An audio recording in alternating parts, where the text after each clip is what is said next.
Okay, folks, good evening. I'm Frankie Marsden, the Swim League Coordinator for the Atlanta Swim Association. I appreciate y'all coming out tonight. We have a lot of stuff to cover, but hopefully we'll try and make this as quick and painless as possible. We are really excited about the upcoming swim season. We really can't tell you how much everybody missed it last year and how much we can't wait to get in the water this coming spring and summer. So hopefully we'll be able to provide you some insight, some information tonight, answer any questions you may have, and we'll get going from there. Real quickly, as I mentioned, I'm Frankie Marsden. I'm the ASA Swim League Coordinator. My name, phone number, email are listed here on this slide. fmarsden@atlantaswimming.com. Anytime you have a question, anything you need help with, I am always a phone call or email away. I work out of the house, so I try to be very responsive to emails and phone calls as quickly as possible. And I value what you guys do as coaches, coordinators, and volunteers, and anything I can do to help make your job any easier. I really want to focus on doing that. So again, please don't be bashful about asking questions, asking for help. Especially if you're new to this.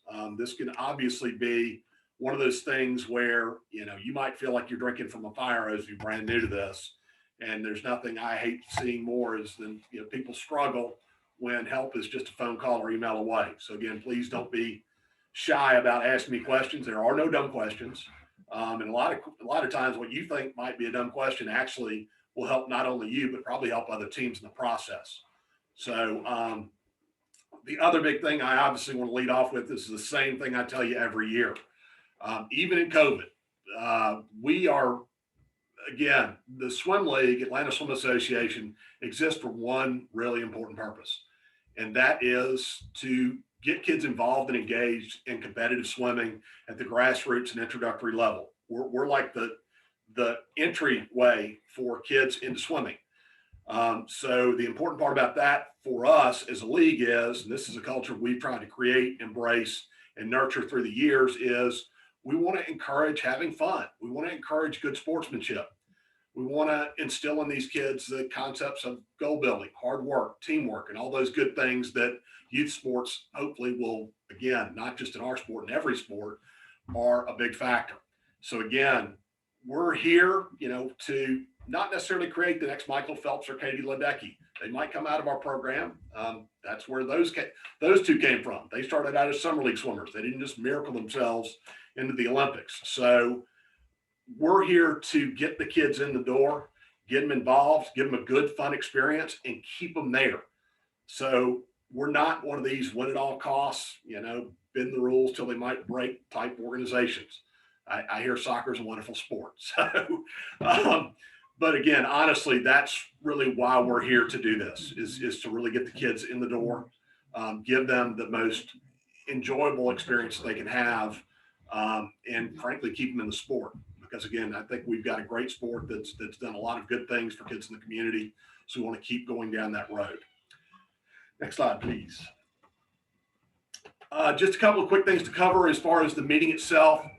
We've got a chat option at the bottom of your screen. If you look, there's a little chat option. If you have questions during the meeting, if we can use that to ask questions, we'll take periodic breaks to try and answer questions as we go along.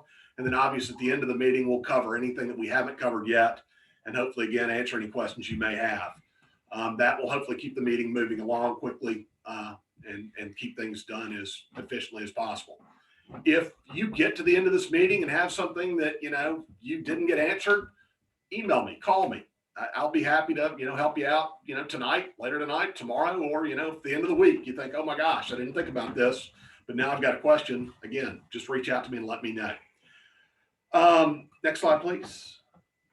At this point, I'm going to turn it over to my partner in this, Mark Nedza. He's been working with me for more than 30 years doing this, and he's involved with Summer League Swimming. He's going to talk to you a little bit about coaches certification and a great program that they've got with Summer League Swimming. Mark? Hey, Frankie. I want to welcome everyone this evening, and I want to thank you for taking time to join us. We want to take a few minutes to share something that's real important, something that we want you to be aware of, and something that we hope you will embrace and support. As you will learn later, ASA is working with Summer League Swimming to provide a coach certification course as part of our Safer Summer program. We surveyed parents and we surveyed coaches. What we've learned is that the parents want to know if their swim coach is qualified, what type of vetting process is in place, and what training is being provided. Coaches, most of whom are between the ages of 16 and 24, were concerned about dealing with parents and teaching or leading your children. The coach's course doesn't get into starts and turns or the 4 strokes, but rather the course introduces the theory that positivity is what helps get kids involved and what motivates them to stay committed to something positive in their lives. The course is about winning, but more importantly, it's about life lessons for children. Life lessons like learning how to swim proficiently, teamwork, and getting along with others. The swim team you'll be leading this summer goes beyond swim lessons and swim meets.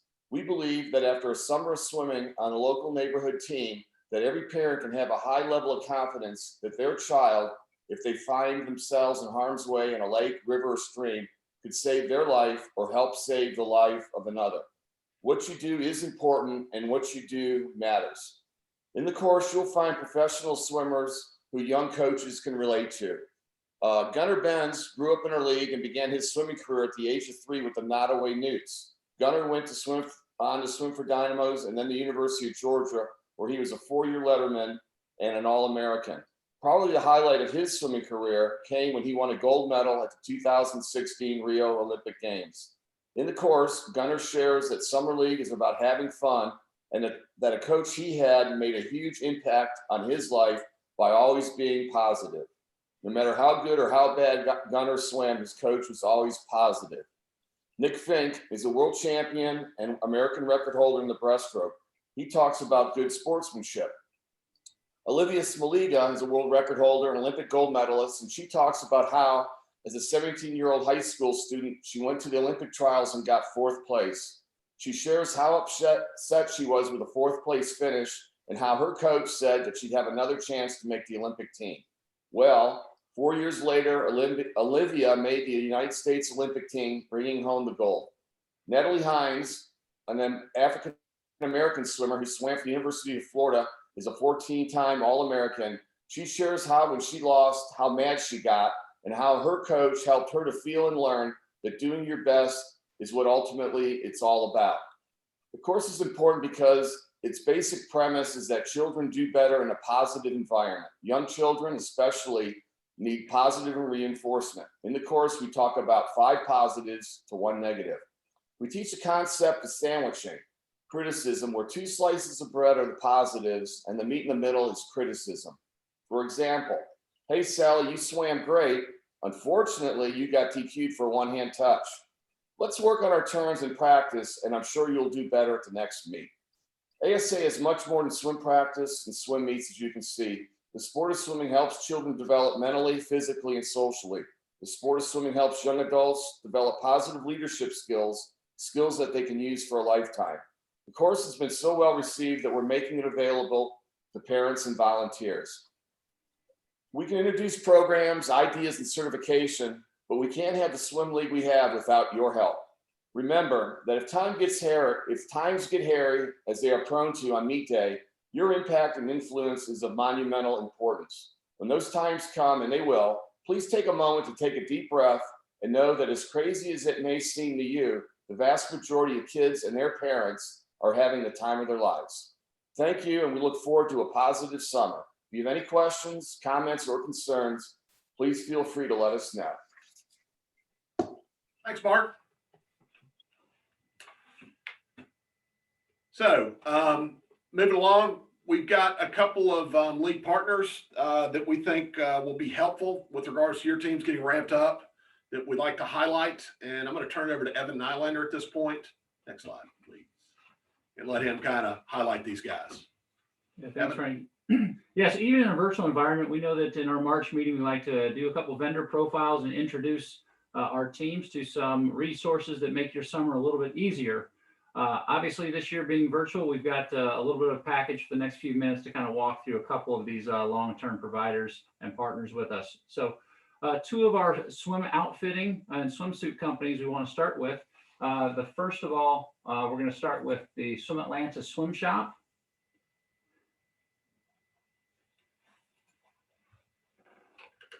Swim Atlanta Swim Shop is a full-service team outfitting business based in Atlanta, Georgia. We're family-owned and operated, serving summer league and high school teams in the Southeast. Our focus is on service, handling every part of the process, from suit selection to delivery. On-site team fittings are our specialty. Our friendly and knowledgeable staff arrive with your team suits to sell that day, along with goggles, bags, and practice suits. For anyone that can't make the fitting, those families can visit any of our 3 convenient swim shops to get sized for a suit, and then order online from your simple, user-friendly, custom team webpage. Everything's in stock at our warehouse: suits, caps, equipment, and tech suits. And we make all team apparel and spirit wear in-house as well. We're here to help. Send your families to us directly for exchanges, returns, and questions. We're a proud authorized dealer for Mizuno, Tier, Speedo, Arena, Dolphin, and Finis. Swim Atlanta Swim Shop is your #1 local provider for everything related to competitive swim. We guarantee the best prices and service in the industry. It's not just swimwear, it's service.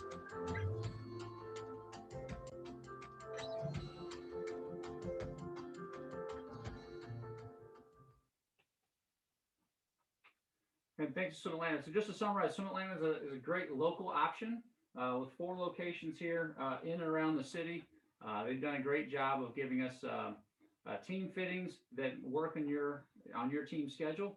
Alternatively, Swim Outlet has been partnering with the league. They don't have a local presence, but Swim Outlet manages their suit fitting business through shipping fit kits to your house of your swimmer or for your team fittings. You use these fit kits to determine what's the right size suit if you're in between sizes, and then reach back out to Swim Outlet. Swim Outlet does enable you as a team to set up your own team store, where when you make purchases on your team's store, it generates cash back to the teams at the end of the summer. It's a great idea to set up a team store with Swim Outlet. Even if you're using another suit outfitter, you can save money and earn team cash back 365 days a year. So we've known some teams in the past that they'll set up their team store, and even if you're swimming on your high school team, you may still use your summer league program to earn and generate cash back for your teams.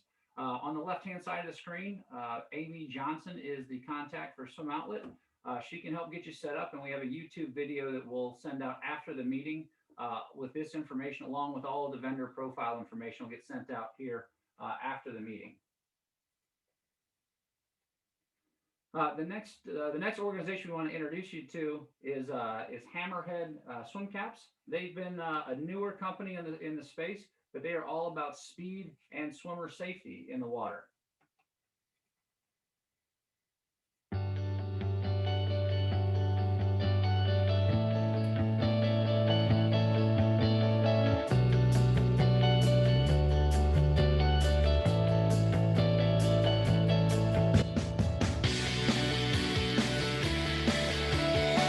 Again, I think this cap is one of the best kept secrets that we've ever had. And we want people to know about it. We want coaches to know about it. And it has all 3 features that coaches are looking for. I remember riding my bike as a kid without a helmet, and I can't imagine letting our children or our grandchildren ride a bike without a helmet these days. And I think it is imperative and our responsibility, now that we have found the technology behind this swim cap, to educate those parents and families about the Hammerhead. Hundreds of accidents happen every single year with head strikes and wall strikes, and one is too many. What it does is it offers these invisible pillars that are inside the cap that actually provides that extra layer for any kind of accidental hits that children have or adults with each other or on the wall itself. Hey Hannah, how are you? Give me 5. Hey, I was wondering, what do you think about your Hammerhead swim cap? I like it because when I was a little girl, I bumped my head on the wall and that protects my head. That's What's your favorite stroke, Hannah? I say stroke is backstroke now that I have this. Do you feel safer with the Hammerhead? Yes. You know, I think I'll refer back to the 2020 findings of Dr. Gary Hall Sr.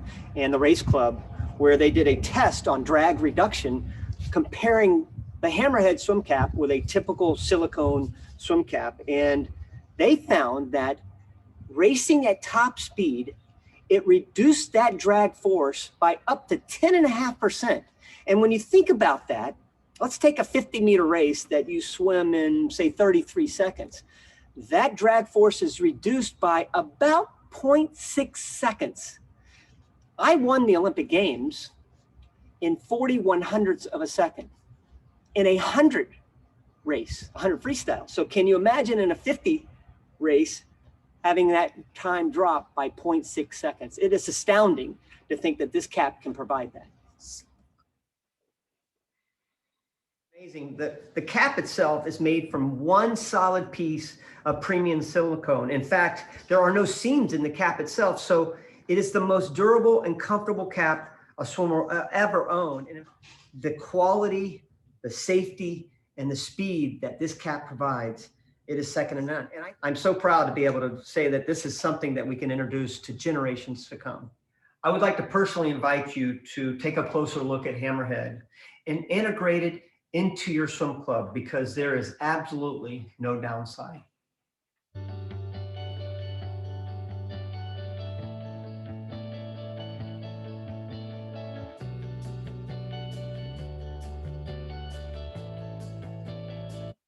All right, thank you to Hammerhead.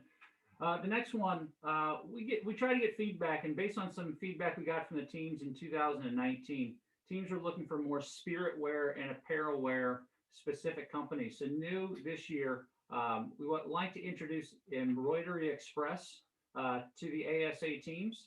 They've primarily in the past been a provider to Gwinnett County Summer League and Gwinnett County High Schools, and have done a few of our teams all the way out in Cherokee. So maybe an option for spirit wear.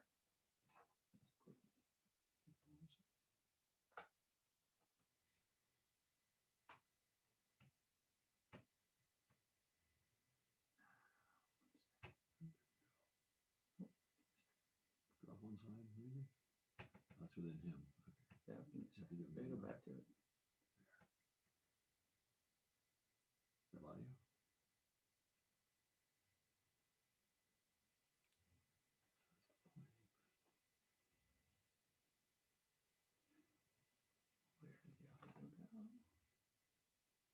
One second, guys. Sorry, we're having a little audio with this.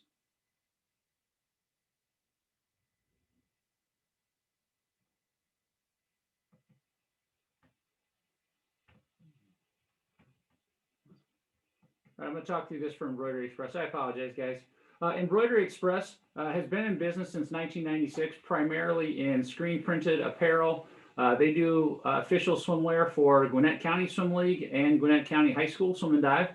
They are local to our area with a staff of up to 10 people.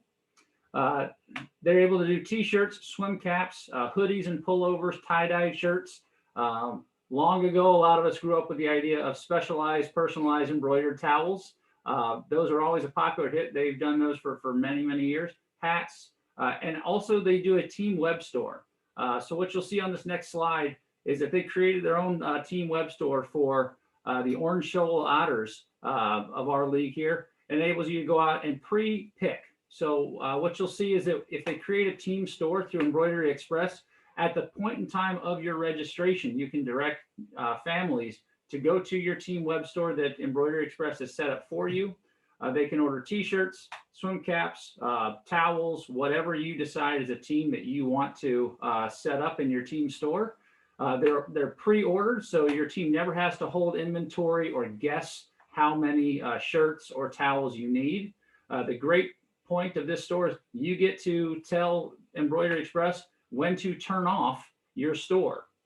Once you turn off your store, they will turn that order around, bring it back to your team, and distribute that to your team members.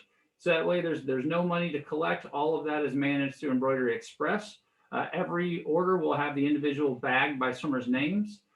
It's a great opportunity to use this as a team fundraiser. So if your team is looking for an opportunity to sell shirts, towels, you can help set a price point that helps use this also as a fundraiser for your team.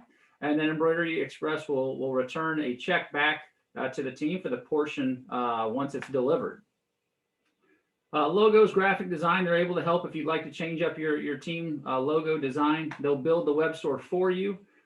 They will close the ordering process and production. We just need to give them 2 weeks. from the time that you close your store before they fully deliver all of the t-shirts and merchandise. Again, we'll send out contact information for Lance and Christy of Embroidery Express, but look forward to some of you guys reaching out and learning more about Embroidery Express this year.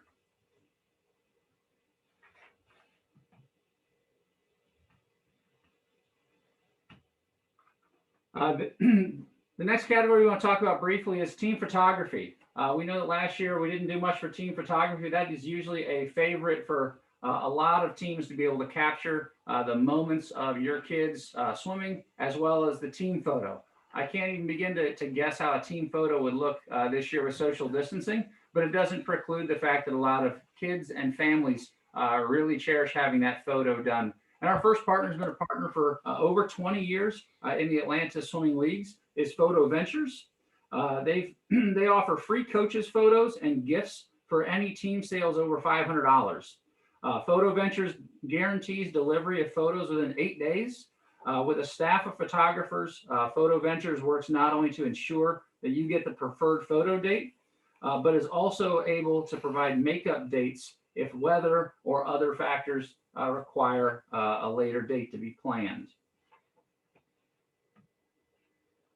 And then sportography is another option. So sportography has been around for 27 years, primarily has been servicing the OTP teams from Gwinnett, Lawrenceville, all the way over to Canton. The key attributes of sportography is that they have a guaranteed rebate based on team orders. So similar to Embroidery Express, there's a rebate that comes back to the teams as sort of a fundraiser. If teams have over 29 orders, the team will then get a rebate of 20% off the gross sales back to the teams. If there's less than 29 orders, a 12% rebate still comes back to the teams. So it's a great fundraiser. Sportography mails all of their photos direct to the customer, helping to avoid that photo pickup day or any concerns about COVID sensitivity. So again, we'll send out information for both of these order forms and contact information for them. And then the last one we want to cover off today is team management software. Many teams, I think we're up to between 70 and 80 teams prior to this year, use Swimtopia as your team management software. And many of you guys have seen Rich in years past at our March organizational meetings. But it's more than keeping a roster and doing meet lineups. Swimtopia helps enable teams to manage a custom website, online registration, use RSVPs to know which swimmers will be present for which meets, manage the volunteer needs and signups, communication and email pushes directly to your customized team distribution list. Swimtopia has introduced Meet Maestro, which we'll talk a little bit about later here today, but that helps incorporate meet management software experience into the Swimtopia product family. ASA and Swimtopia are still working on a few upgrades to the Meet Maestro product, but the thing what we like to say is the reason that Swimtopia openly takes the feedback from the ASA teams and ASA leadership to help make sure that the experience is certainly customized for the Summer League experience. Okay, back over to me. So picking up where the season dates are going to be, we're looking at picking up that first week is the last week of May. So the Tuesday in-town teams will go on May 25th. The Thursday night teams will start on May 27th. I know that there are a number of teams that have schools that are still going to be getting wrapped up right around that date or may even be extending past that date. If that is the case, and we've had this happen in the past, we'll give teams the flexibility to reschedule that first meet to a date that's agreeable with them. We'll match you up with another team that has the same problem. We'll let you guys pick a date later in the season to get that meet in and not have to work around the crunch that is the end of the school year and the start of the swim season. Other dates, again, we'll just flow through with 5 total meets and get wrapped up pretty much the last week of June. That last meet, we're going to target the Tuesday night teams having their meet on a Monday evening, which is June 21st. And then the northern teams, the OTP folks, will be on the teams that normally swim on Thursdays, will move to Tuesday, June 22nd. And that's to allow your team to have enough time of essentially an extra day off or two before your championship session. which will hopefully be at Georgia Tech. We'll talk about the championship meet a little bit later. Again, if you have any specific scheduling requests, email those to me before April 1st. So you've got pretty much an entire month to kind of huddle with your group, your team, and figure out what you want to do. We're targeting having the schedule done, who you're swimming, what dates, home meets, away meets, and so forth, which teams are going to be virtual, which teams are going to be in person. We'll try and have all that done by April 20th is the target date. I know that's a little bit later than we normally have a schedule completed. However, with the moving target that is the swim season, we wanted to just build in an extra week or two to make sure we frankly tried to get as far down the road before the season started, before we had to lock in a final schedule. Next slide, please. The ASA Championship meet, as I referenced, we're targeting June 23rd through 26th at Georgia Tech. Again, last year we voted to move to a time final format, so we'll stick with that for this year. This, again, we're still going to have a lot of things to work through to get this meet in and make it happen. Georgia Tech still has some pretty specific requirements with regards to the number of people that can be in the building. Again, that right now is limited to just a couple of hundred folks. And with that in mind, that would put put us into a situation we have with the state high school swim meet where spectators would be a very difficult thing for us to do. So we're going to work constructively with Georgia Tech. They were great to work with in getting things done for the GHSA state meet. We'll continue to do that and really kind of stay on top of things with regards to what those restrictions are going to be and try and make it work as best we can. The GRPA state meet, that's also on that all-star meet at the end of the summer for July 16th and 17th at the Cumming Aquatic Center. Next slide, please. The rankings and schedule for the season. So again, I'll be sending out a recap of the rankings, but obviously with last year's season being as limited as it was, we're going to revert back to the 2020 rankings to set our schedule. And again, that's going to be an interesting amalgam of a lot of different factors. But just in general, just to give you an overview of how we rank teams, you're essentially assigned a ranking score after the end of each season. So you get one ranking point for every 20 swimmers that you have, and that's a weighted score. Any 8 and under swimmers are counted as half a swimmer because most teams are kind of bottom weighted with a lot of younger kids that are just trying out the sport. So don't really penalize you for having a lot of new kids. Plus, again, 8 and unders are real short. They're not very tall. So just kidding. Scoring at the championship meet, you would get 1 point for every 50 points you scored in the championship meet, and you get 3 points for every dual meet win that you had. So again, we use data from the 2019 season that set up our rankings from last year. And again, we've got a couple of speed bumps in there. No team's allowed to improve more than 6 spots in a given year. And a team can fall, though, as far and as fast as they want. We want to get you back on your feet with an easier schedule. From there, we essentially schedule you against teams within 6 ranking places above or below where you are. And it's balanced. 3 meets with teams ranked above you, 2 meets with teams ranked below you, or vice versa. You're almost never going to have a situation where you're swimming all the teams ranked above you or all the teams ranked below you unless you're at the very top or very bottom of your little geographic pot. Again, the plan is to have that schedule completed by April 20th. Next slide, please. Big factor here is we need to get you guys to update your team contact info if you've not done so already. So every team's got a little rudimentary team page on atlantaswimming.com. You can go to that, click on Swim League, click on Atlanta Swim Association and find your team. Go check that info, make sure the info is accurate. That includes your primary contacts for your team reps, your coaches with their email and phone numbers are the most important factors. And also your pool address. That's really important so people know how to get to your pool when we're hopefully going to be doing some in-person meets. From there, you can again go in, log in, update that info and adjust it. If you have any problems doing that, just give me an email or give me a phone call. I'll help you out, but it's pretty straightforward. The instructions are listed right here. And again, a recap of this meeting will be sent to the team. Next page, please. So this year, like Mark mentioned, we brought on and partnered with Summer League Swimming. Great organization that has come out with a terrific program to help with really important hot button items around youth sports, particularly in the areas of background checks, insurance, risk management, and even the best of all, their coaches certification program. So I'm going to turn it over to Evan real quick. He's got a quick presentation that Leah Hennefeld is going to offer up for us. And Evan. to you. Hello, everyone. My name is Leah Hennefeld, or Coach Leah, and I am here to give you a brief, speedy explanation of the new Safer Summer program that's offered by Summer League Swimming. As you all may know, as members of ASA, you are automatically members of Summer League Swimming. So you will receive the benefits of our Safer Summer program that we've put together for you.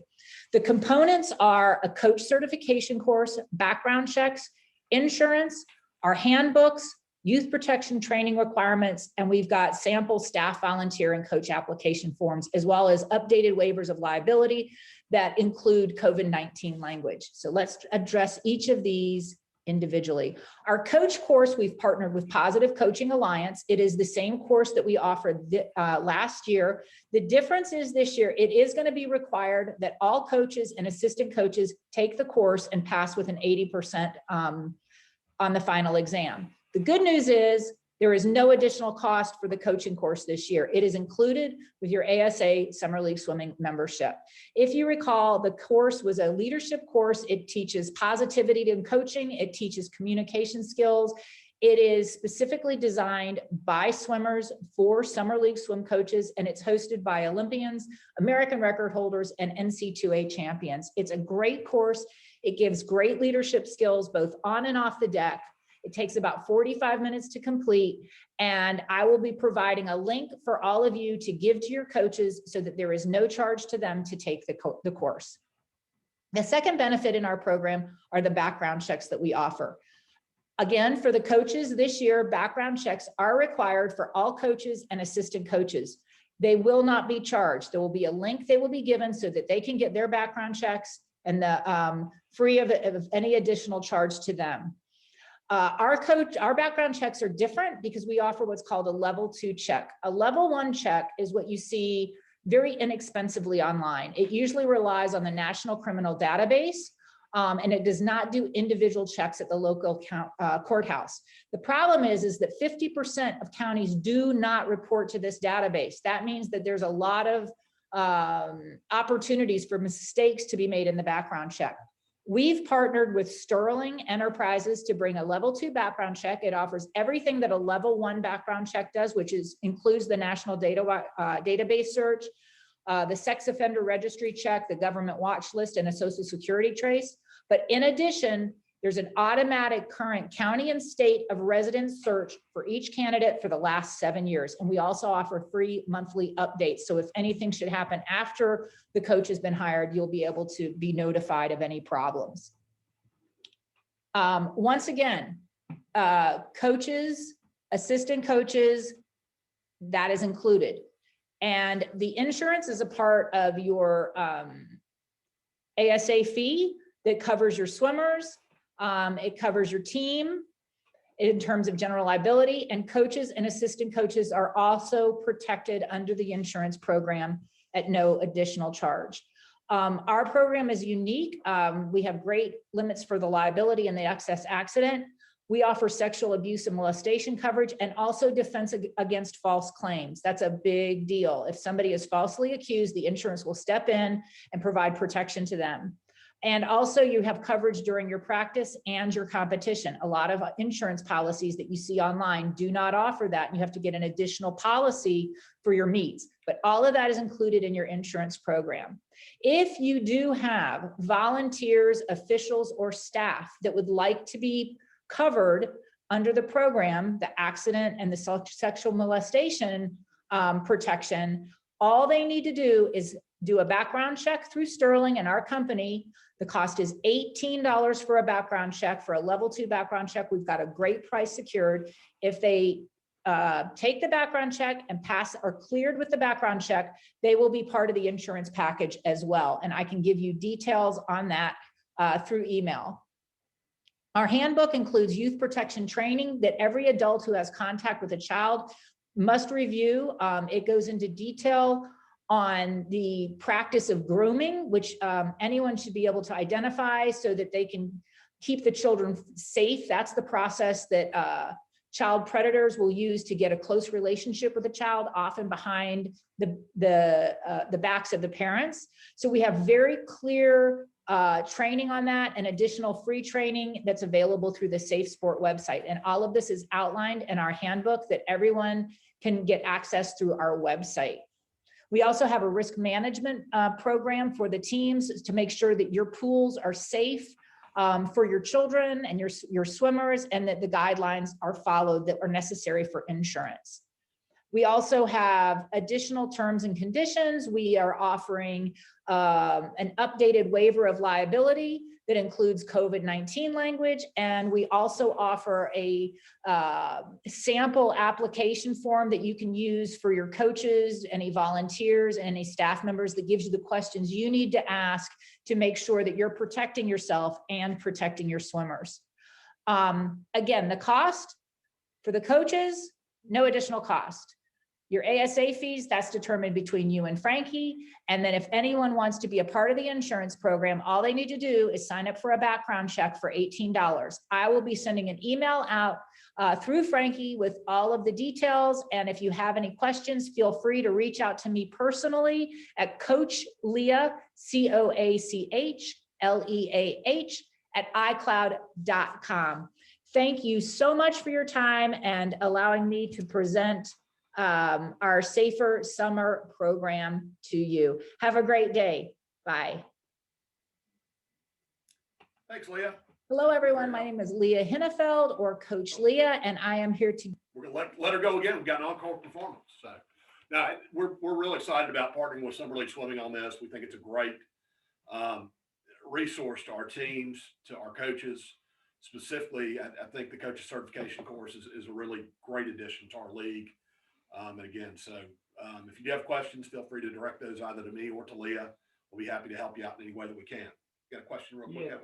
Briefly, there were three quick questions that popped up during the SLS presentation around coverage here. If a club already does background checks, do we need to do another one, or can an HR director of a club provide the league a copy of that background check? This still has to be done through the league. And again, the resources there, it's covered by your league fees to start with. So it's just part and parcel of what you're going to do. But from our perspective and for our liability insurance as a league, we've got to have your coach go through our resource to do that. Is there a number of background checks per team that's like the upper limit if we want to get 20 people background checks or 2 people? I mean, it's tied to your coaching staff. So your coaches, if they're on your roster of coaches, that is covered. Under the insurance associated with this, is this comprehensive insurance, or does the club still need to have their own HOA level insurance? And builder on that is COVID liability included in this? So Leah, do you want to unmute yourself real quick? You want to take part of this? I mean, from the standpoint of your own personal liability coverage for your facility and your club and your HOA, we still advise you to carry your own coverage. If that's not a resource that's at your disposal, that's something that, obviously the league's insurance program should help you out significantly. Leah, do you have any other things you want to add on that? She's trying to get herself unmuted. Leah, And then while I'm seeing if she's able to get unmuted, Frank, the other question was, if you have a junior coach who's under the age of 18, you cannot background check that person. Are they still covered by insurance? They can have a background check done with the authorization of their parent. So that can be done if you want to. There's Leah, so I'll let you chime in. Yeah, sorry about that. I couldn't unmute myself. What question did you not address? As far as the coaches under 18, there is actually a provision that allows anyone from 13 to 18 to get a background check. The system's set up automatically for the parents to get involved, to give permission for the coach to get a background check.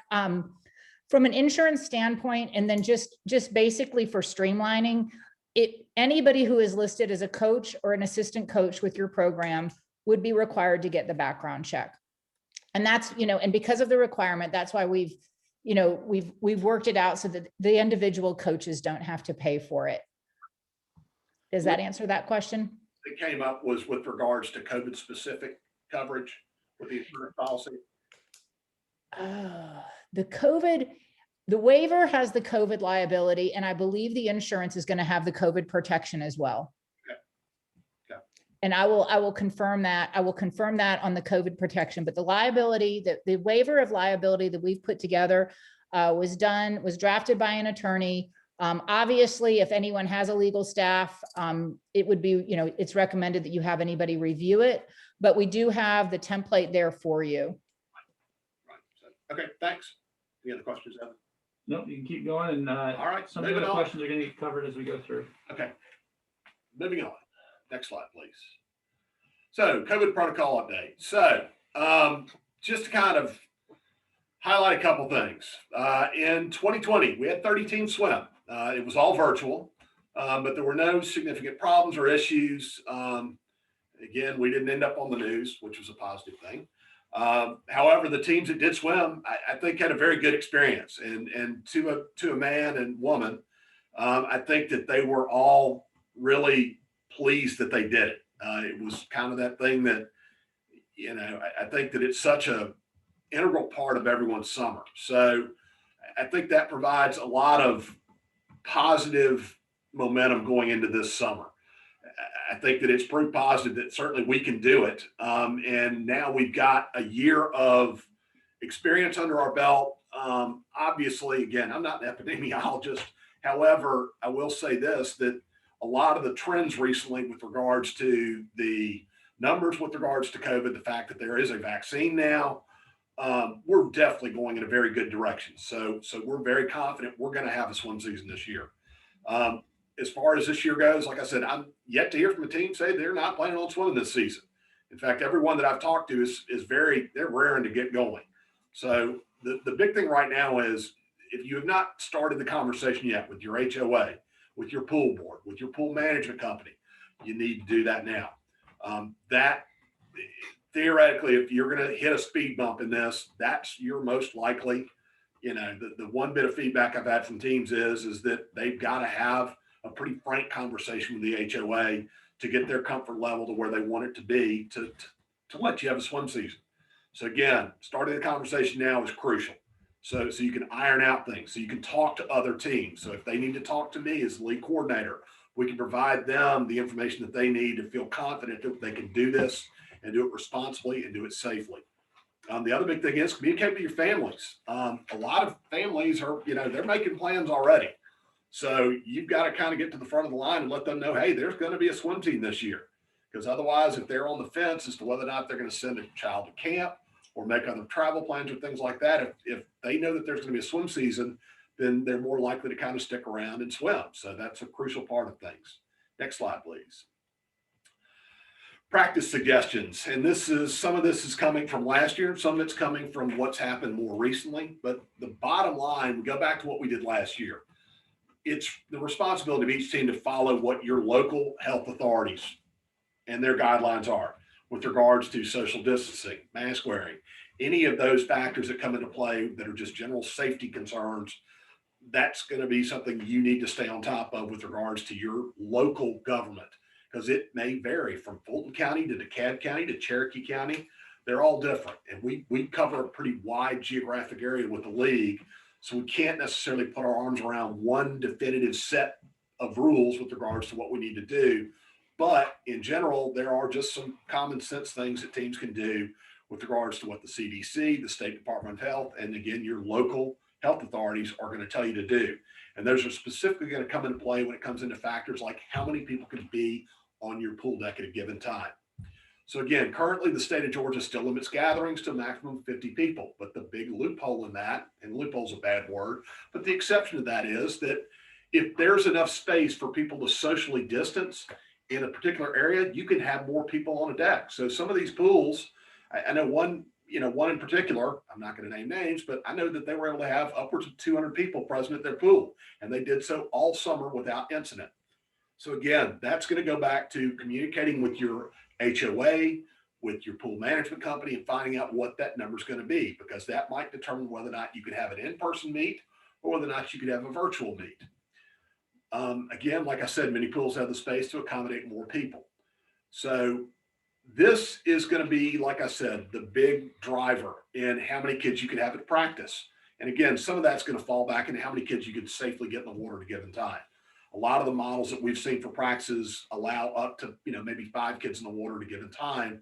That, again, the hope is that some of those restrictions may get relaxed as we get closer to the swim season. So again, we're staying on top of that as best we can. Again, in 2020, a lot of teams got very creative with their practices. You can't just think as practice as being what you're going to do in the water. A lot of teams use not just the 6 lanes that were in there with lane ropes in it. They used the diving well. They used the deck. They did a lot of dry land things. They went to, the tennis courts and rotated kids around to keep them active. And again, some of it's some outside of the box thinking. And again, if you have specific questions and want examples of what teams did, contact me and I'll put you in contact with a team that's of similar size and similar space with regards to your facility that can, again, probably give you some really good insight and suggestions as to how you should proceed. Next slide, please. The other big thing is you need to develop a plan for how you're going to deal with younger swimmers. Last year, again, with all the uncertainty, we pretty much told teams that 6 and unders were going to be a very difficult thing to do. So this year, again, with a little bit more experience and the fact that a lot of swim lessons are going on right now with some, in-person stuff with a little bit more hands-on approach, that may be a possibility at your pool. But again, that's something you're going to need to coordinate with your coaches, with your HOA, with your pool management company as to what, frankly, you can do and not do at your particular facility. And this may even require something that may be like a weekly COVID test for coaches that are going to be the hands-on coach to work with the younger swimmers. And the one thing that I also saw a lot of teams do is they actually had some of the parents get in and kind of be the hands-on person. And the coach was kind of saying, hey, let's try this. And, the parent had to be in there to be that, that safety net for that child. They were able to do that. But these are, again, some outside of the box thoughts that you guys should consider in trying to factor this in, because I know that your younger swimmers and your junior programs are such an important part of your programs. And again, big consideration, you really need to stay on top of anybody that falls in that vulnerable populations. There's, the common sense and the responsible approach to that is if you've got somebody that hasn't been vaccinated and is, potentially more susceptible to COVID or the effects, then that might be somebody that might need to, take a year off. Other things to factor in are entry and exit plans. Get people on the deck, keep people off the deck. If you've got multiple points of entry and exit, it helps to have people come in one way, go out the next. Frequent, hand sanitizing, making all that stuff available at the pool. Just again, the stuff you're seeing pretty much everywhere you go, whether it's a restaurant, school, or anywhere pretty much out in public. These are just common sense things that come up. Daily symptom and temperature checks. I saw this with most of the high school programs that did this. You have a coach and or a set of coaches or even a parent that helps, as kids are coming in, quick temp check with one of those handhelds, making sure there are no symptoms. And again, just common sense stuff, answer a couple of questions saying, hey, have you had a fever? Have you been around somebody that's sick, and so forth. The other big one is with regards to common equipment like kickboards, pull buoys, things like that. That's still something, unless you can sanitize that thing between uses, you probably need to have kids bring their own on that stuff. Otherwise, like I said, you've got some, you don't want kids handling the same equipment. So real quick, Evan, you got a couple questions? A couple questions we're going to tackle on this. Is there a specific date that practices cannot start before? No, teams, if you've got warm enough water, and a lot of teams have heaters, you can start practice pretty much as early as you like. Okay, around COVID questions. At first, that last topic, you said Amy highlighted that Winding Vista figured out a way to do lessons with coaches and parents and such in the water. So it can be done, and it was done in 2020. Right. So whether it's face shields, masks, etc., we do feel positive it can happen. On COVID testing, is there, has the league reached out to any providers to get a discounted rate, knowing that at some point in time, somebody may need a COVID test, a rapid test? Has the league looked into a kind of a bulk rate or a negotiated rate, or is that something that the league could look into? We have not done that so far, but honestly, there are a couple of, frankly, free options through your local health department that you've got access to a free test. So that's probably going to be your quickest and easiest route of access. And most of those tests can come back inside of a day or two with a PCR test. The other build on that question, I thought this is a great suggestion here is for teams, as you're getting ready, knowing that it's a possibility that may happen this summer, is identify the most geographically and speed convenient place nearest to your pool. So if that situation comes up, you'll be better equipped to send somebody versus looking it up. Right. Are temperature and symptom checks recommended or required?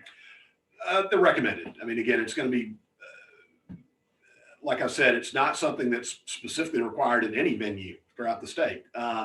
However, like I said, it's one of those common sense things. It's easy to do that provides the peace of mind to the parents, to the families, to the coaches, to everyone involved, that you're taking the steps to try and look after everyone's safety and well-being. One more question, and we'll dive this forward under meets. But if two teams are scheduled to have a meet, right, and they have different thoughts on COVID protocols, and they can't align on, do we default to the more scrutinized, or do we default to a virtual meet? It would default to a virtual meet. If there's any situation where a team feels like the COVID protocols that are going to be in place at a particular venue are not something they're comfortable with, it'd be kind of like asking a team to swim in a lightning delay, that they're not comfortable that the conditions are safe. We're not going to force a team to swim in a situation where they don't feel that they're safe. So the default position would be to go back to a virtual meet, and that would be your solution. So let's slide on to the next slide, please.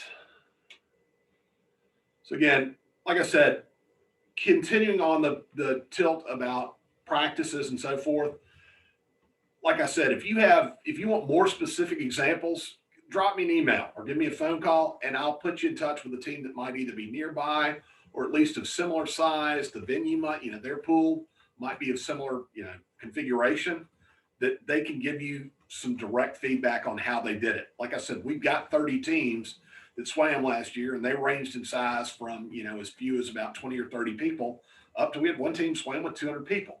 So like I said, we come in all shapes and sizes with this stuff, and there's probably a better resource for you to reach out to try and, again, square up with some ideas to make your season successful. Also a great resource, Swimtopia has set up a community board for ideas and best practices. The link to that's listed here. I encourage you guys to go take a look at that. We participated in a couple of roundtable discussions with them to try and help shape some of that. So again, sharing info from around the country is a great resource that again provides everybody some outside of the box thinking and the peace of mind to try and, like I said, create the safest possible environment for our swimmers and our families. Next slide, please. In-person meets versus virtual meets. That's a mouthful. So, like I said, as far as the schedule goes, we're still in a very fluid environment. There's a good chance that gathering restriction is probably going to be relaxed some, hopefully inside of the next few weeks, if not by the end of the month. And certainly I would assume that, I think I've seen stuff as recently as about a week ago saying that they expect pretty much most adults in the United States would be vaccinated by May. So with that in mind, the hope is we're going to be able to have some in-person meets. However, that's going to ultimately fall back on the teams and what their comfort level is and what their HOA will allow. There may be some places that, they got plenty of deck space and they've got, all the factors you would think would be, lending themselves to being able to have an in-person meet. But ultimately, the HOAs just being, very conservative, very methodical about their process, and they're just not comfortable with having an in-person meet or having outsiders from outside the neighborhood come to their facility. So we're going to end up likely with two tracks. We're going to have a group of teams that's going to be able to do the in-person meets or some form of an in-person meet. And we're going to have groups that just say, hey, you know what, we're going to do this, but we have to do it virtually. So we're going to put out another Google survey toward the end of March to get feedback from teams and kind of get you to say which way you want to go. And again, if your situation changes, we'll try and make it work for you. If you're one of those teams that says, hey, we think it's going to be virtual, then you find out, you know what, we can make the in-person work, we'll try and pivot and make it work for you. But ultimately, as a league, we want to offer teams the best possible solution for them. And we know that we can't put everybody under one roof, whether it's in person or virtual. We know that's going to be a very, very, wide array of what teams can and can't do. And even the in-person meets, even though we say it's going to be an in-person meet, they're not going to be that normal, mass of humanity you're used to seeing on a Tuesday or Thursday night. I significantly doubt that, we're going to be at that point by the time we get to June, when hopefully we're going to be getting ramped up with swim meets. So it's still going to probably require some pretty significant restrictions on the number of people that are present. And it may even require teams to spread these things out over multiple sessions. Maybe starting even earlier in the day, swimming with maybe the 10 and unders, and then take a little break to get people in and out, and coming back with the older kids, or it might even take a couple of days to do it. But again, we want the teams to have the flexibility to make this work. And I've even heard some suggestions from one team. Somebody called me up the other day and said, we're thinking about looking at a hybrid approach to where maybe, we can't do everything in person, but maybe we rotate through groups of age groups and we do one portion of the meet in person with the other team. And it may be just the 8 and unders one week, and then, maybe the 9 and 10s the next week, and then maybe the 11 and ups the following week. And then the balance of the meets done in a virtual environment. So again, these are all some outside of the box thoughts that we're going to give teams the flexibility to work with each other. I had another team come up with a suggestion, and it was a pretty good one. They said that, we really didn't have much of a season last year. In fact, that team in particular, they weren't even able to have any practices or anything. And they said a lot of these 8 and under kids, and IM's going to be like climbing Mount Everest. For a kid that has gone from being a 6 and under to now being a 7 and 8 year old and not having had the experience of building up and to be able to swim all 4 events proficiently. So the teams, you're going to have a lot of flexibility to work with one another to tailor your meets to best suit what you need to do. And like I said, if you can't come to a firm agreement on how you're going to do this, specifically with regards to COVID protocols, the fallback position will be is you have a virtual meet. And again, not ideal in that situation because you're planning on having an in-person meet. But again, it's erring on the side of caution, but still being able to maintain competition and keep things going. So these are all factors that we're trying to bring into the conversation to make this work. Real quick question. Yeah, first question said, if you have a virtual meet and 2 teams, one is able to dive and the other isn't able to dive, how do you handle that difference in the two? That's something the teams are just going to have to, frankly, they're going to have to work out amongst themselves. And one team's going to either have to agree to go from a less advantageous position because their safety, their pool's not deep enough, or one team says, we'll bite the bullet and start in the water at that particular meet. Would teams have the possibility to start the season virtually and then finish with in-person, or is it an all or nothing? Yeah, that's certainly a possibility. So I'll make that as part of our survey that says, hey, if there's a date at which you could pivot to in-person meets, we'll try and make it work. But like I said, some of that we're going to have to factor in. Obviously, we're going to have an even number of teams to make it work with regards to, having teams, being able to make that work as far as the math of having, the number of teams needed to make that go. Pivoting on to the idea of virtual meets, just for some insight for teams that are not familiar with how those work. The way a virtual meet works, essentially, you're looking at swimming your side of the meet, your half of the meet at your pool. So you swim all of your events at your pool. The other team swims all of their events at their pool. And you can do it on any schedule that you want. You don't necessarily have to do it simultaneously. So one team could swim their events on a Monday. The other team could swim their events on a Wednesday. And you agree that, by Thursday, we're going to email each other results. And then combining those results is a pretty straightforward process in high tech that can be done. We even cracked the code on being able to have a team swim in a metric pool against a team swimming in a yards pool. We were even able to make that work. So these are all doable, workable things that can happen with a virtual meet. And the great thing about virtual meets is that they do provide an incredible amount of flexibility. So like I said, teams could say, you know what, based on our size, we need to break up into a couple of days, and you could even do the meet portion inside of practice. So, that precious time at the pool that your HOA board is so freaked out about, you've got the ability to say, you know what, we've got 3 hours to have swim practice on a day. So instead of having practice, we're going to have that be our meet for today. So those are all very, flexible opportunities for teams to have competition, to still be engaged with other teams. And again, give your kids, the experience of being involved in a competitive environment. Like I said, merging the results, we mapped that out in high tech very easily. It worked great for teams last year. And again, we'll provide whatever technical support we need to help y'all do that. So next slide, please. Any other questions so far with regards to meets? No, you're good. I just think one example of awesome creativity was, concession stand is a great place that people usually raise money for your teams. Right. And knowing this is a different year, this is an example of thinking outside the box. One team commented that they're planning on having food trucks come this year. So that's a different way. Think outside of the norm. Okay. So, what is the possible liability exposure for teams and coordinators? This is a hot button topic that obviously last year was a really big concern.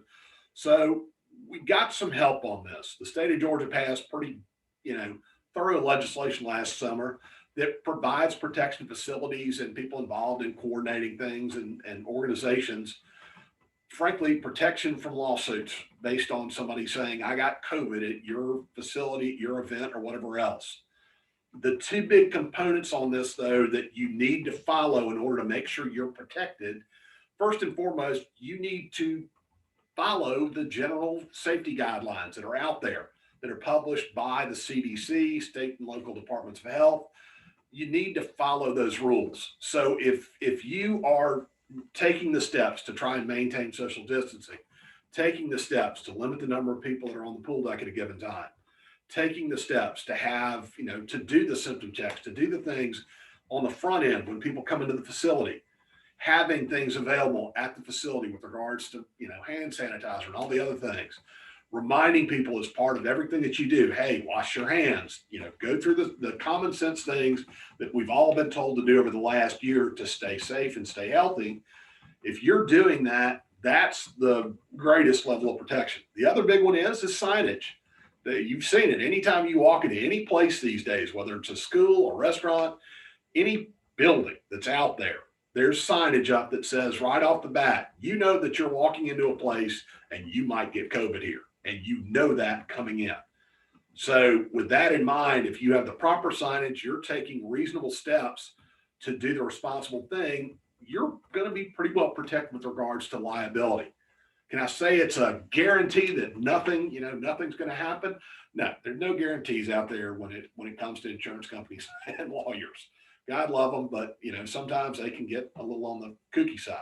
But I do know that based on what I've seen over the last several months with regards to experiences with high school club teams and a lot of the swim meets that have gone on, there really haven't been any significant issues that have come up. And that applies not just to swimming, that applies to just about every sport that I've seen out there.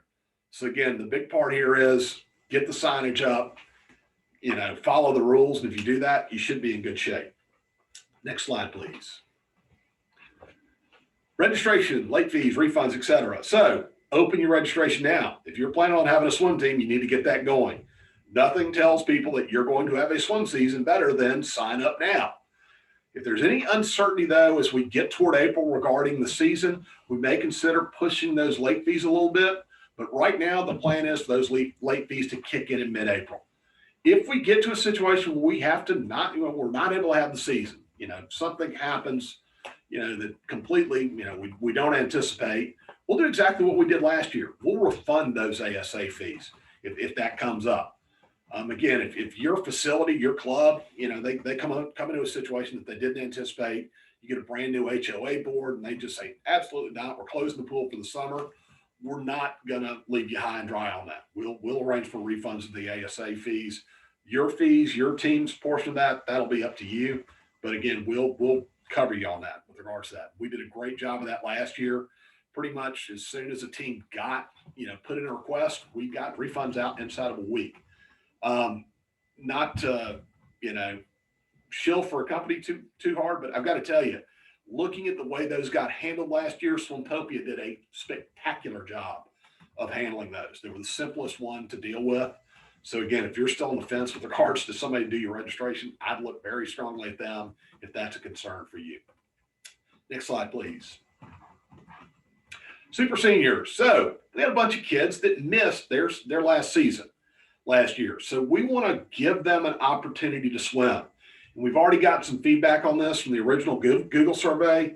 It's pretty much, there's not a person that voted against this that I can see in the most recent results that I looked at. So our plan is to allow 19-year-old swimmers who weren't able to participate last year to swim this year. So again, the idea is we want them to be able to have an opportunity to have that last year. So again, if you have any concerns about this, speak now or forever hold your peace, because otherwise we're planning on letting these folks swim this year. Any questions so far?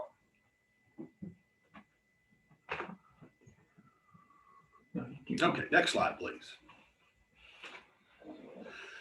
Okay, dealing with 6 and unders and less experienced swimmers. So again, this is going to be up to your team, to your facility, your families, and their comfort level with dealing with these kids, because in a lot of cases they require, frankly, hands-on attention because they're not proficient swimmers yet. Especially this applies with your junior programs. So we pretty much discouraged this last summer. This year, I think, like I said, we've got some experience with this, particularly with regards to swim lesson programs that have already taken place. I think there's a way to do this responsibly, but that's going to be up to your facility and your club as to how comfortable you are with doing this. Like I said, the one thing that will probably need to happen is you may need to have your hands-on coach. If that's going to happen, they may need to be somebody that gets tested maybe on a weekly basis for the season. So that again, something you may want to factor in.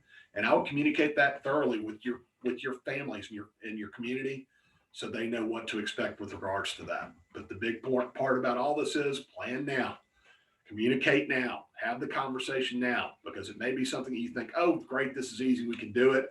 And then when you start digging into the details, you come to find out this is not as easy as we thought it was going to be. So planning is key here. Next slide, please. ASA Championship meet. So as I mentioned, our plan is to have one. So like I said, we had a successful GHSA state swim meet about 3 or 4 weeks ago. Again, Georgia Tech right now, as things stand, they'll allow upwards of about 450 people in that building at a time. So if we were to try and run our normal ASA meet with the thousands of swimmers we would normally have, it might have to be broken into a whole lot of different sessions. But the idea is to do this in that time final environment.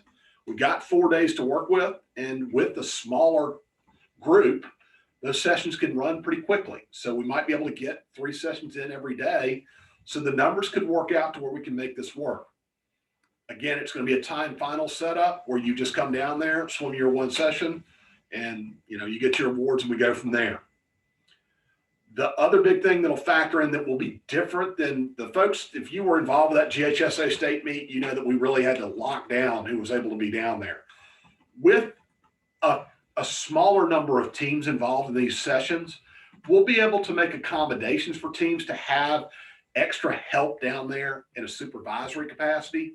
So the idea would be is for, every swimmer that you got down there, you may be able to have, for every, 4 to 6, maybe 8 swimmers, you'll be able to have an adult down there with that person, either to help supervise them or maybe even just spectate or do whatever else. So I think we'll be able to make that work. But like I said, we just still have to kind of stay on top of what Georgia Tech's going to allow us to do. And right now, like I said, I think that under what their current operating, restrictions are, it might be a tall order for us to do, but I honestly think those are going to improve over the next few weeks and possibly, the next month, to where hopefully we'll be able to get a few more bodies in there and make this be a little bit more efficient in the way we're going to make it work. The other thing that's going to have to happen is, again, we're still at a TBD as far as when teams are going to swim, what days their sessions are going to be, and things like that. But again, the idea would be is the teams that normally swim on those Tuesday nights, your sessions are going to be earlier in the week on a Wednesday or Thursday. And then the other sessions for the teams that swim on Thursday, their sessions would be on a on a Friday and Saturday. So that would be the general idea. And then the entry fees for this, that's all going to go back to what Georgia Tech's going to allow. So we're still trying to explore that. So the standard, $25 or so entry fee might be a little bit more. But again, that's just going to be based on what we have to do with regards to staffing the meet and making sure we keep Georgia Tech happy with regards to what they require us to do for that event. Any questions? No, you can keep going. Next slide, please. Immediate steps to take. I've already said this, but if you hadn't done it already, start talking to your HOA and pool board and your pool management company. The pool management companies have been terrific. They did an awesome job last year of working with the communities and getting a lot of these pools open. So they were an invaluable resource, and they can help you do a lot of the legwork, specifically when it comes to how many people can be on your pool deck. So that conversation, if it hadn't already started, start it now. And again, it needs to be a cooperative relationship with the HOA. And sometimes that's, you may feel like it's a one-way street, but at the end of the day, in most cases, they're the ones with the keys to the building, and they can pretty much say yes or no as to whether or not you can swim. So you got to play nice with them. And again, their ultimate concern is the one same that we all have. We want to do what's safe and responsible for our neighborhoods and our communities. So again, communicating with them, kind of having an open conversation really helps in a constructive relationship that hopefully will get them on your side and help make this a reality. Because again, I think all of us, you wouldn't be sitting here listening to me drone on a Monday night unless you really wanted to see a swim season happen, which I know we all do. Again, these groups are instrumental to making your season a reality. So the sooner you get going with them, the better. Communicate with your families. Don't keep them in the dark. And you may not be able to provide them a whole lot of details right now, but if you're planning on having a season, that's usually enough to let them know, you know what, we're going to stick around in May and June. We're going to do swim team. We're going to make that part of our summer because we missed it last year and we want it to be there again this year. So again, some news is better than no news. And again, that's another place where you can really kind of work constructively with your HOA is say, hey guys, we need to let our families know what to expect this summer. And the more we can do that, the sooner we can develop a plan and let them know how we want to have things work out, the more likely they're going to be going, hey, let's work together and make this happen. The other one is I put a Google survey and a document out there to collect a little bit of just rudimentary info.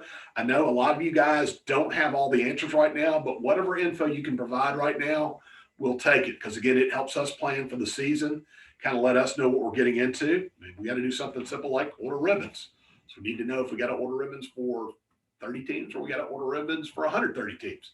And I'm hoping it's the 130 number. But again, that feedback is important. And again, by filling that out, you're not locking yourself into any commitment or anything that, you're saying, okay, this is absolutely what we have to do. We know that's going to be a moving target for a lot of places. The big thing there is just communicate with us if that status changes with regards to the number of swimmers you anticipate, your status as a team to swim in person or virtually or whatever that's going to be. Because again, your feedback helps us frame this and make it work better. And again, ultimately, when we get into scheduling, that becomes a huge component. Next slide, please. So again, open registration now. We plan on having a full season. Getting that registration out there and letting people know it's out there sends a clear message that you're planning on swimming this summer.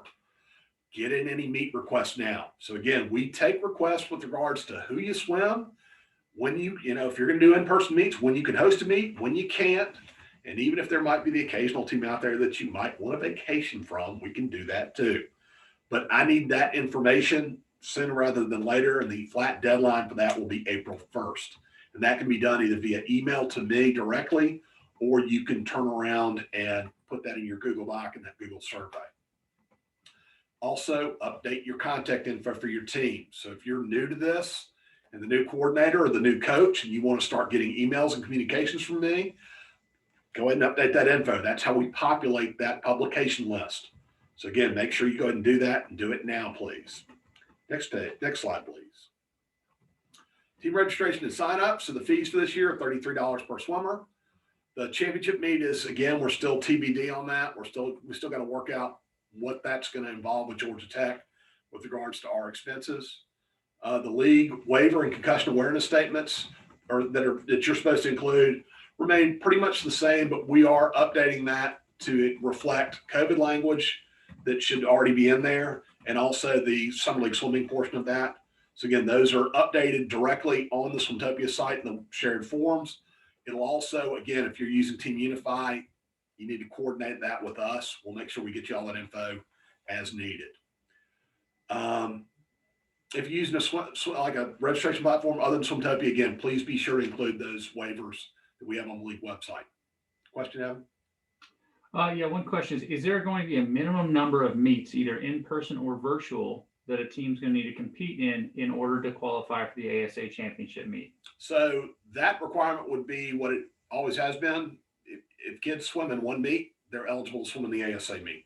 That'll be pretty much a continued thing. Any other questions? Keep going for now. All right. Next slide, please. High-tech meet management software. So again, upgrade your team manager software to the 8.0 release if you haven't done so already. Honestly, a lot of teams have gotten away from using Team Manager. You can use Swimtopia or Team Unify to do your weekly entries and all that good stuff. So if you want to stop using Team Manager and use your Team Unify or Swimtopia platform, you can do that. It allows you to put in heat and lane data and create all the files you need to do lineup exchange and so forth. You do still need High-Tech Meet Manager to put your meet together, though, to do your heat sheets, scoring, and all that good stuff. As we mentioned earlier in the meeting, Swimtopia has come up with a meet management product called Meet Maestro. So they have gotten that pretty much over the hurdles that we've asked them to do to make it pretty much integratable with Meet Manager. So if teams elect to use Meet Maestro this year, they can do so. We'll be building in some additional language and some details with regards to training on how that's going to work with ASA. But like I said, if you're comfortable with using Meet Manager, you can obviously still continue to do that.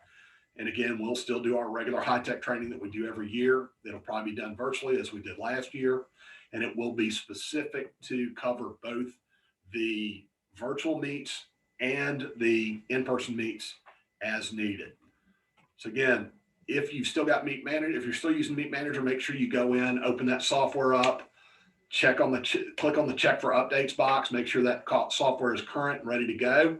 And if you're not able to find the team computer and all that stuff, start getting going now on getting replacement software and so forth. If you have any specific questions with regards to any of your high-tech stuff, I'm always a phone call or email away. Teams, if you're still using Meet Manager, should use 6.0, 7.0, or 8.0 at this time.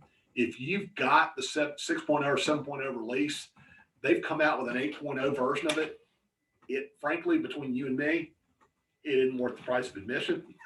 The only reason you should get that is if you, frankly, have lost your software and you're compelled to buy the upgraded version. But otherwise, the 6.0 and 7.0 versions work just fine. Detail on high-tech training and classes will be conducted at later dates, but tutorials are still up on the ASA website. The link to that's listed here. So again, I encourage you to start getting the ball rolling on your high-tech stuff as well. Next slide, please. ASA League website. So our league website, atlantaswimming.com, continues to serve our needs for functional information and sharing info with teams and the league. We're in the process of developing a new website on the Swimtopia platform. So that should be up within probably the end of the month. So again, we'll be sharing info on that as we go. And the common thing that we always tell you about the website is if there's anything on there that you're looking for and you can't find it, or there's something on there that is not there that you think should be included, just give us the feedback. We'll try and factor that in and make that as user-friendly as possible. But we want that to be a resource and a tool to help you guys do your jobs more effectively. Next slide, please. So we'll continue our scholarship and team sportsmanship award programs. So we do 2 educational scholarships each year. And again, details on that are listed here. I won't beat you over the head with that. But bottom line, if you've got a male or female swimmer that's a graduating person that's coming out to last year, we want to recognize and frankly reward those people for being good stewards of your team. This is not always an award that goes to the best swimmer in the league. It usually, in a lot of cases, just goes to the best person. In fact, a couple of years ago, we had a really, really neat kid that had frankly never been involved with, summer league swimming until he was in junior high school, which is a rarity. But he got involved and had such a great experience with it. And his story was so good. And he was such an integral part of his team. That's the person we want to highlight, that we want to, obviously put them out there for everyone to see that, hey, this is what our league is about, is creating these people, is nurturing that, that kind of behavior, that kind of person. So again, the details on what we're looking for as criteria goes are listed here. We need one nominating letter, then that's going to be due when we have our ASA entries due. One other quick thing with regards to entries for the ASA meet. Normally we have those due the Friday before the meet. That entry deadline is probably going to get moved back some. And that's going to be mainly for planning purposes with Georgia Tech. I think that's going to be a bit of a moving target for us this year with regards to what we can expect from the number of swimmers that are going to be there, how these sessions are going to be broken up. So it's going to be really important for us to get that info in a little bit earlier. So we may have to have that in a little bit earlier than after that, fourth swim meet. It might be a little bit earlier, maybe after the third swim meet. But again, we'll factor that in as best we can as we go along. The Team Sportsmanship Award, we base that on feedback we received from teams during the season. So obviously your feedback throughout the season, as it is every year, is really important. We always want to know how things are going with your team, with regards to your league, with regards to practices, with regards to your interaction with other teams at swim meets. Some of it's good, some of it's not good. But that info helps us craft new rules, new procedures, helps us maybe shepherd teams into a better track with regards to what they're doing and how they're doing it. But also it lets us find out the good guys out there. If you have a really good positive experience with the team, let us know about it. You don't need to write a book, but a couple of quick sentences, a couple of bullet points or whatever, talking about, hey, we swam against this team. They brought a really positive approach. Coaches are real enthusiastic. They couldn't have been more gracious as hosts or guests. That's stuff we want to know. And we want to highlight and we want to reward. So again, we do a Team Sportsmanship Award at the end of the season, and we'll hand that out at your ASA championship session. Next slide, please. The Adult League and the Fall League, we're planning on having those as well. Grownupswimming.com, Brian Robbins will be sending you guys some info out. But again, that's summer league for the 19 and over set. So even though you've graduated, you can still do summer league. It's a great, fun, social group that, we've really enjoyed kind of being tied together with for a number of years. So again, we encourage you guys to look into that if you're interested. The link to their website and their contact person, Brian Robbins, are listed right there. The Fall League, again, we do kind of an informal, swim league in late August, early September. And again, the plan will be to start up those meets probably around that second or third week in August and get wrapped up by the middle of September. So again, we'll send out more info on that as we approach that area. But like I said, our plan is to kind of get back into that. And again, obviously by the fall, we really hope to really be back to normal at that point. So that's certainly the plan. So next slide, please. Upcoming meetings. So in April, we will do our standard rules meeting. So we're looking at Wednesday, April 28th. Again, we're going to go the Zoom route. So again, that's when we cover all of our dual meet rules, all the procedures for the season, any, potential rule change or anything else that comes up like that. In May, we'll do our standard dual meet procedure and ribbon distribution. The plan for that is Wednesday, May 12th at Marist. We're still working on confirming that with them, but the plan is to be able to have you guys swing in, get your ribbons. And any teams that are brand new to doing this stuff and want to go through the process of how to run a swim meet, we do an optional meeting for you guys on Wednesday, May 12th. High-tech training will be held virtually again. Tentative date, we're looking at Saturday, May 8th. So again, this session will be recorded and will be made available to teams. And the coaches meeting, we hope to do that one in person. So we're looking at 2 dates, Sunday, May 16th and Sunday, May 23rd. Coaches just need to attend one of those sessions. But again, the plan is to do it at Marist, either at the pool or at Centennial Gym. We'll send out details and reminders on all those meetings as we approach them. Question? Just confirming, during the April rules meeting, we'll go over more detail as to how to operate a virtual meet. Right. We will cover some of those specifics at that point. And again, if you've got questions about virtual meets, in the meantime, you don't have to wait till then. I'm happy to provide more insight on that as I can. But again, like I said, we'll certainly cover that in greater detail in that April meeting. Next slide, please. Okay.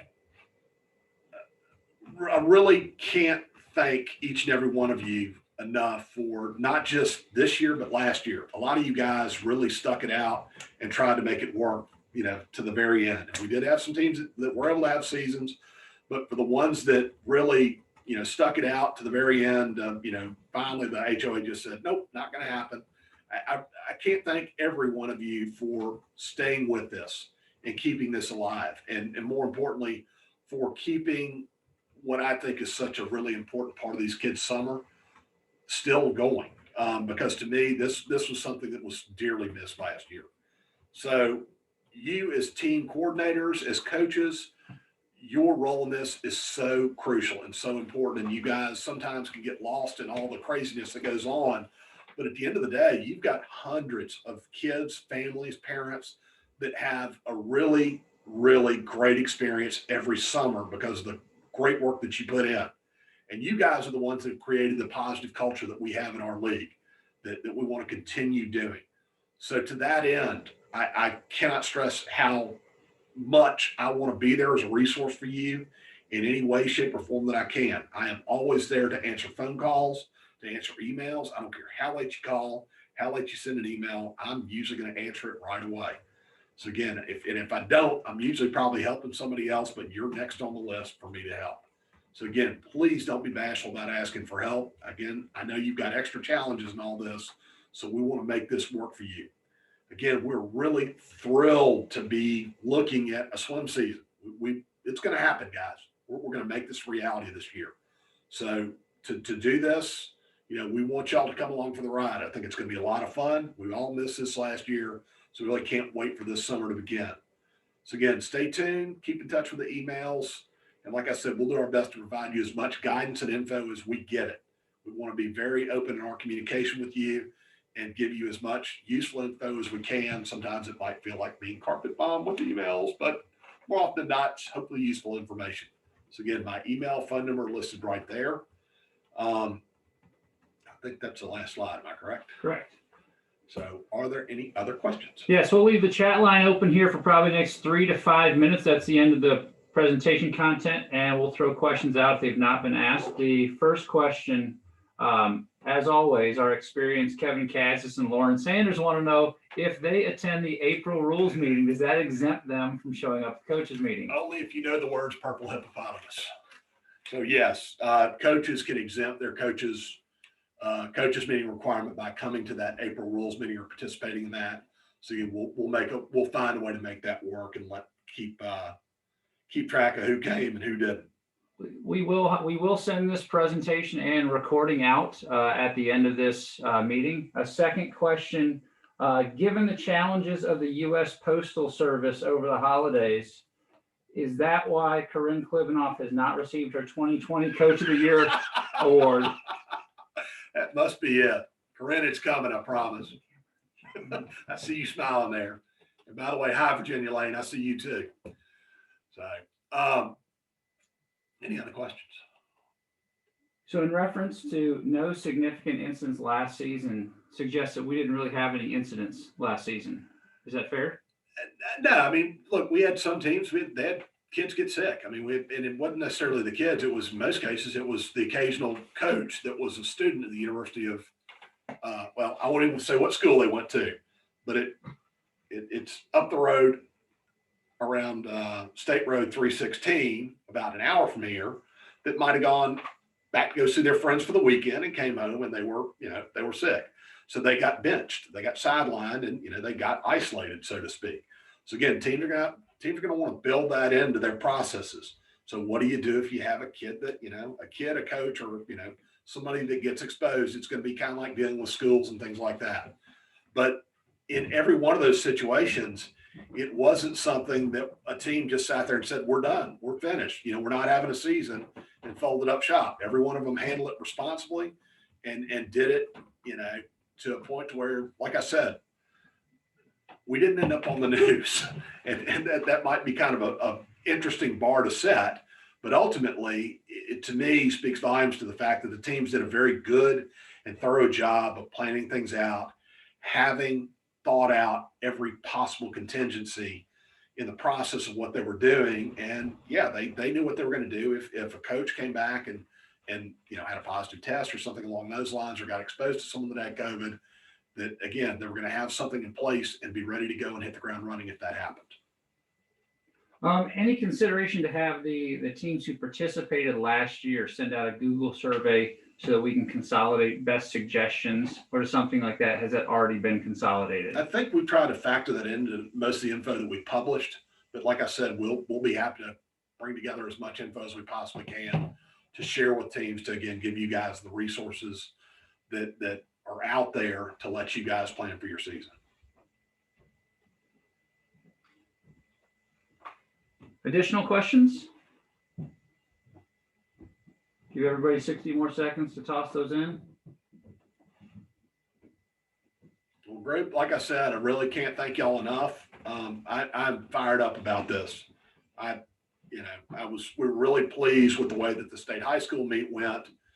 And the other events that I've been to, and I think the club teams have done a terrific job. I know Swim Atlanta and Dynamo have hosted a number of events recently. I know we just had a state age group meet, and then I think the senior state meet is coming up this weekend. So it's doable. We can make this work, and I think it's such an important part for these kids to have this at their disposal. So like I said, anything we can do to make you guys successful in this, please let us help any way that we can.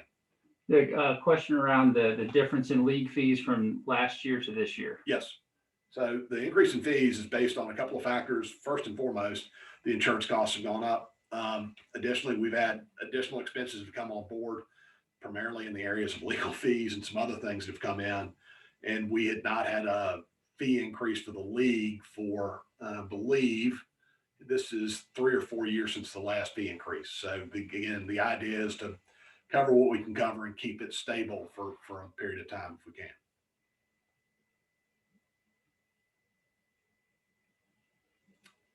All right. Well, I think that's going to wrap it up. Like I said, guys, thank you so much. We'll stay in touch. You'll see a recap of this from me tomorrow. And again, if you come up with any other questions or need help with anything, please don't be bashful. So good luck. Y'all stay healthy. And again, hope to see you on the pool deck. Take care.